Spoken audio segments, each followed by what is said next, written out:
ఒక వాతావరణం తాడిపత్రిలో 30 సంవత్సరాల నుండి ఏకఛత్రాధిపత్యంగా అక్కడ ఉంటే హింస చూడలేకనే ఒక మార్పు తేవాలనే నేను మార్పు తెచ్చినా తప్ప ఏరే విధంగా అనేది ఏం లేదు.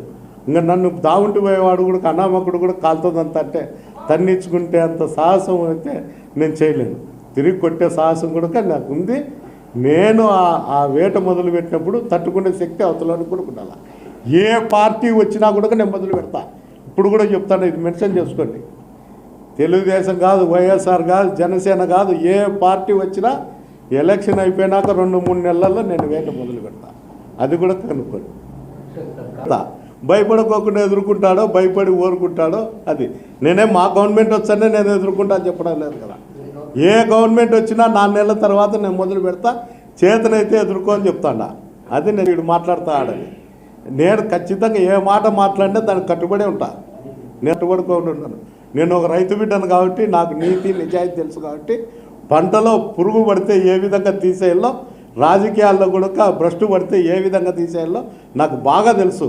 అందుకనే నేను ఈ వర్డ్ కూడా వాడిండేది, లేకపోతే వాడను.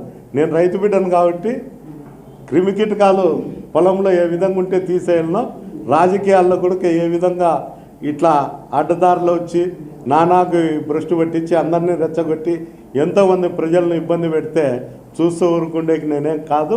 దావుంటి పోయేంతల్లో నేను తన్నలు తినేకి, దావుంట్లో పోయేంతల్లో మాటలు పడేకి నేను చీవునేతలు లేను అని మటుకు కాదు.